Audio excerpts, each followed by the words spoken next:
दोस्तों इस वीडियो में हम देखेंगे कि कैसे हम घर बैठे बैठे 5 मिनट में स्टेट बैंक ऑफ इंडिया में अपने लिए एक जीरो बैलेंस सेविंग्स अकाउंट खुलवा सकते हैं। अब स्टेट बैंक ऑफ इंडिया की अगर हम बात करें तो इसके 2-3 फायदे हैं। पहला तो ये सरकारी बैंक है, यानी जो भी पैसा मैं इसके अंदर जमा करूंगा सेविंग्स अकाउंट खुलवाने के बाद, वो पैसा मेरा 101% सेफ है, क्योंकि मेरा सारा पैसा भारत सरकार के पास जमा हो रहा है। दूसरी बात यह है कि जैसे कुछ प्राइवेट बैंक्स है, अगर मैं उसके अंदर सेविंग्स अकाउंट खोलता हूं तो बहुत ज्यादा कई बार बेफजूल के चार्जेस कटते रहते हैं। लेकिन वहीं अगर मैं स्टेट बैंक ऑफ इंडिया की बात करूं या किसी भी दूसरे सरकारी बैंकों की बात करूं तो वहां पर मेरे को यह बहुत अच्छी सहूलियत मिल जाती है कि एटलीस्ट मेरे कोई भी फालतू के चार्जेस नहीं कटते।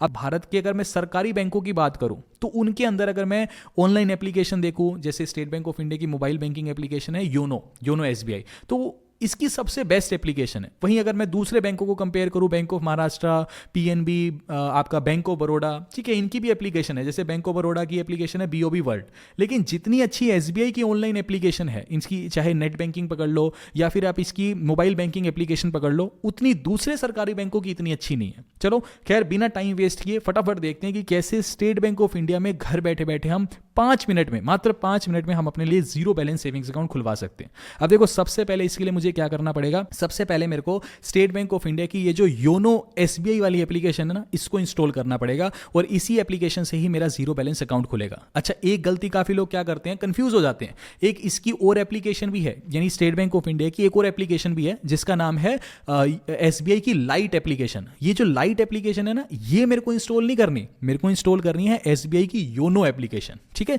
चलो ये एप्लीकेशन इंस्टॉल करने के बाद जब हम इस एप्लीकेशन को ओपन करेंगे तो सबसे पहले कुछ ऐसा इंटरफेस मेरे सामने दिखाई देगा। ये बेसिक परमिशंस मांग रहा है एक तरह से, तो मेरे को यहां पर परमिशन को अलाउ करना पड़ेगा। अच्छा, उसके बाद कुछ ऐसा इंटरफेस दिखेगा। यहां सबसे नीचे दिखा रहा है ओपन सेविंग्स अकाउंट, इस ऑप्शन पर मेरे को क्लिक करना है। अच्छा, उसके बाद अगले पेज पर सबसे नीचे ऑप्शन दिखा रहा है open Insta plus savings account, इस ऑप्शन पर मेरे को क्लिक करना है। अच्छा, उसके बाद क्या बोल रहा है कि अकाउंट कैसे खोलना चाहते हो। पहला ऑप्शन दिखा रहा है विदाउट ब्रांच विजिट, दूसरा ऑप्शन दिखा रहा है विद ब्रांच विजिट। तो मैं ब्रांच क्यों जाऊं, आपको पता है कि ब्रांच में तो कितनी ज्यादा भीड़ होती है, ब्रांच अगर आप जाओगे भी तो इतनी लंबी लंबी लाइनें लगी होंगी।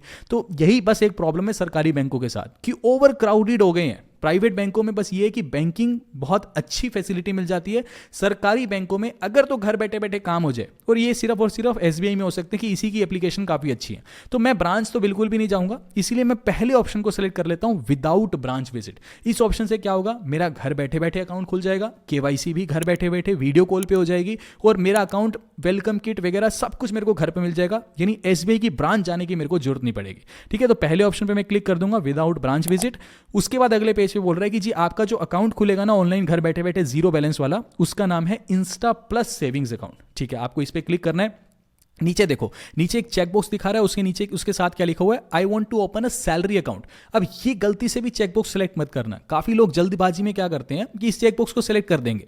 आप इस चेकबॉक्स को सिलेक्ट गलती से भी मत करना, क्योंकि अगर आपने ये चेकबॉक्स सिलेक्ट किया ना तो अकाउंट तो जीरो बैलेंस ही खुलेगा, लेकिन जो आपका सेविंग्स अकाउंट खुलेगा वो एज अ सैलरी अकाउंट खुल जाएगा। तो क्या जरूरत है आपको सैलरी अकाउंट खोलने की, हम तो नॉर्मल अपने लिए जीरो बैलेंस सेविंग्स अकाउंट खोल रहे हैं। तो हमें ये चेकबॉक्स को सिलेक्ट नहीं करना, सिंपली सीधा ही नीचे सबमिट के ऑप्शन पर क्लिक करना है।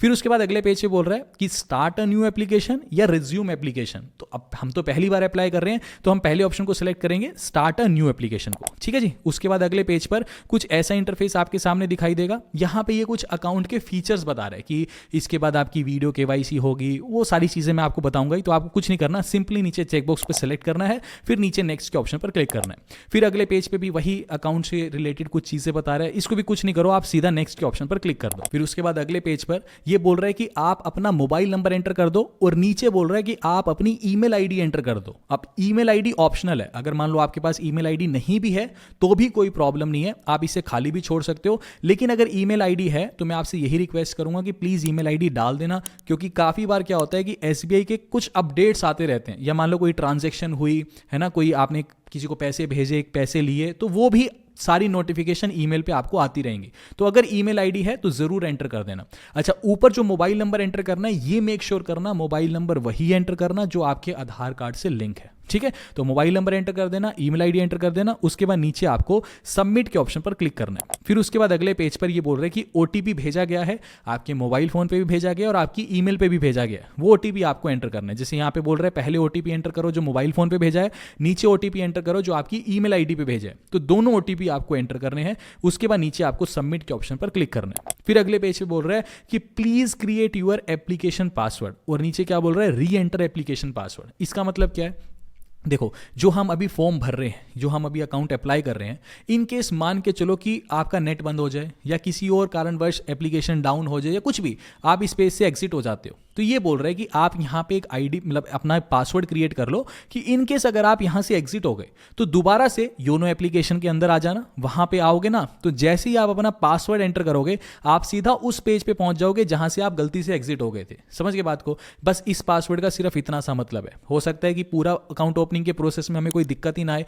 तो ये पासवर्ड हमारे कोई काम का ही नहीं आएगा, बट अगर मान लो हम लास्ट स्टेप तक पहुंच गए, लेट सपोज हम वीडियो केवाईसी के स्टेप तक पहुंच गए, तो उस टाइम पे हम बाई चांस एग्जिट कर गए, तो ऐसा थोड़ी कि फॉर्म दोबारा से भरना शुरू करोगे, तो सिंपली ये पासवर्ड एंटर करना, सीधा आपको लास्ट पेज पे ले जाएगा। तो यहां पे कोई भी पासवर्ड बना लो, जैसे मान लो किसी का नाम रमेश है तो रमेश @123 कुछ भी बना सकते हो, ठीक है। तो नीचे री एंटर कर देना, नीचे सिक्योरिटी क्वेश्चन दिया हुआ है, वो सिक्योरिटी क्वेश्चन सेलेक्ट करके नीचे आप आंसर डाल देना। उसके बाद सिंपली नीचे आपको नेक्स्ट के ऑप्शन पर क्लिक करना है। उसके बाद अगले पेज पर ये फटका डिक्लेरेशन के बारे में बोल रहा है, तो कुछ नहीं करना, आपको सिंपली यहां चेकबॉक्स को सिलेक्ट करना है, नीचे आपको नेक्स्ट के ऑप्शन पर क्लिक करना है। उसके बाद अगले पेज पर ये पर्सनल डिटेल्स बोल रहा है, ठीक है। तो इस पेज को सिंपली नीचे की तरफ आपको स्क्रॉल डाउन करना है, पर्सनल डिटेल्स है, नीचे आपको चेकबॉक्स को सिलेक्ट करना है और सिंपली नेक्स्ट के ऑप्शन पर आपको क्लिक करना है। उसके बाद अगले पेज पर ये बोल रहा है कि आप अपने आधार कार्ड का नंबर एंटर कर दीजिए, तो पहले वाले में आधार नंबर एंटर करना है, उसके बाद नीचे आपको गेट ओटीपी के ऑप्शन पर क्लिक करना है। फिर उसके बाद जो भी आपका मोबाइल नंबर आधार कार्ड से लिंक है उस पर दोबारा वेरिफिकेशन के लिए एक ओटीपी भेजा जाएगा, वो ओटीपी एंटर करना है और नीचे आपको सिंपली सबमिट के ऑप्शन पर क्लिक करना है।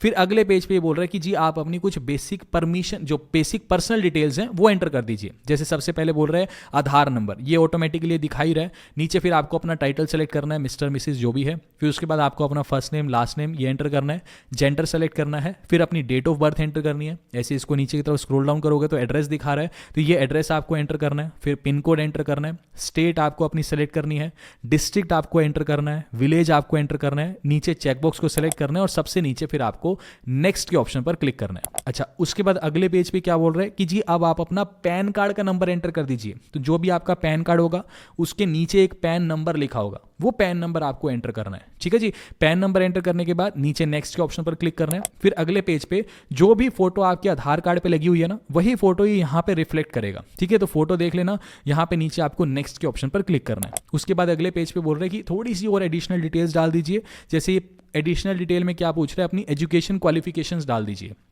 तो जितना भी आप पढ़े लिखे हैं, अगर आप ग्रेजुएट हो तो ग्रेजुएट, पोस्ट ग्रेजुएट है तो पोस्ट ग्रेजुएट, तो जो भी आपकी एजुकेशन क्वालिफिकेशन है वो आपको एंटर करनी है।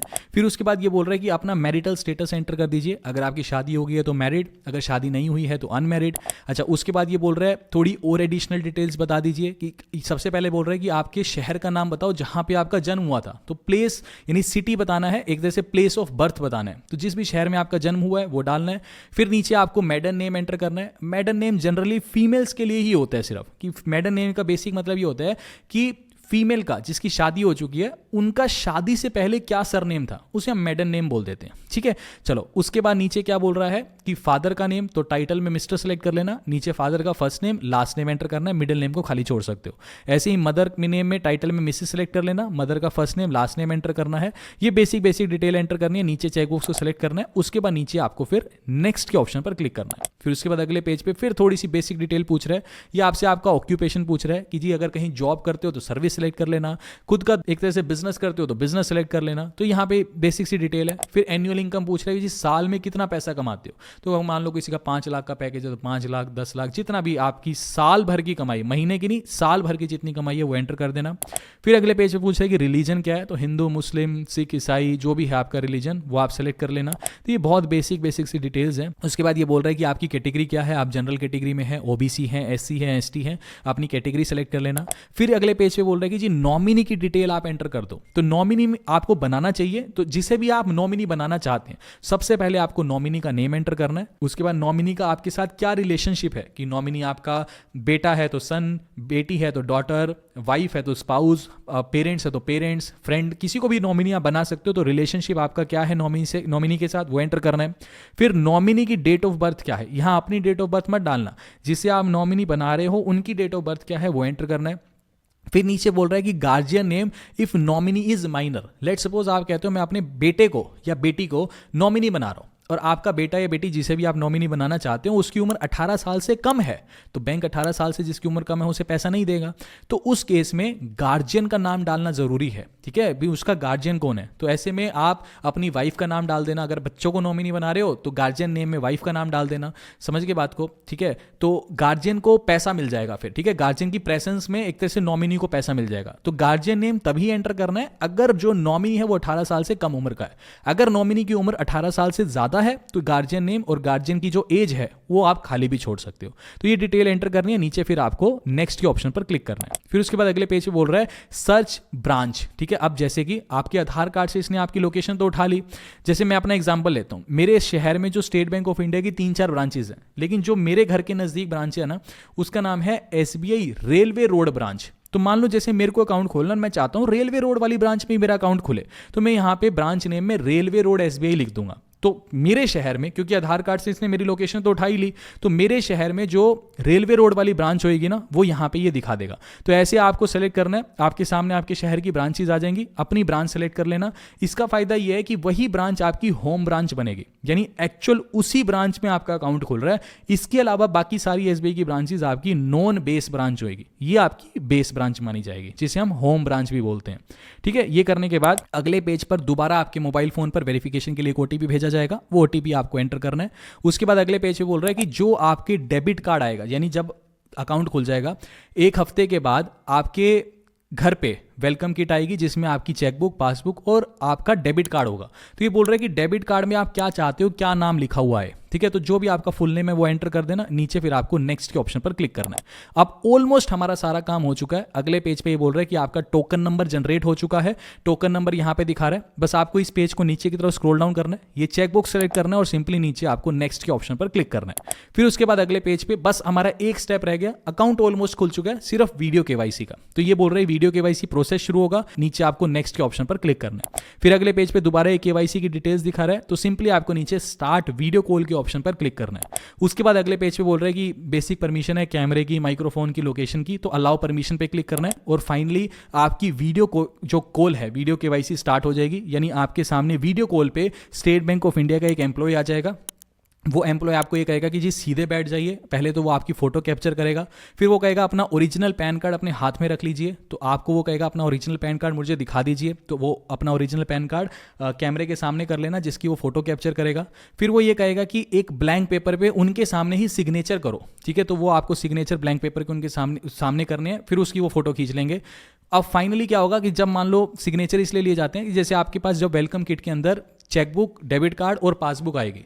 अब चेकबुक आपको साइन तो करोगे ना चेकबुक को, तो जब चेकबुक पे आप साइन करोगे तो वही सिग्नेचर आपके चलेंगे जो आपने वीडियो KYC में सामने स्टेट बैंक ऑफ इंडिया के एम्प्लॉय को करके दिए थे, जो उसने कैप्चर किए थे और बैंक रिकॉर्ड में चढ़ा दिए थे। तो आसानी से वही साइन आप करो और चेक किसी को भी काट के आप दे सकते हो, किसी को भी पेमेंट जो है भेज सकते हो। तो ये सिंपल सा एक प्रोसेस था कि कैसे आप घर बैठे बैठे स्टेट बैंक ऑफ इंडिया में अपने लिए जीरो बैलेंस सेविंग्स अकाउंट खुलवा सकते हो। दोस्तों अंत में एक छोटी सी रिक्वेस्ट है कि अगर आपको वीडियो जरा सी भी इंफॉर्मेटिव लगी ना तो प्लीज वीडियो को लाइक, चैनल को सब्सक्राइब और नीचे एक पॉजिटिव कमेंट चाहे कुछ भी लिख देना कि this is best video on SBI zero balance account.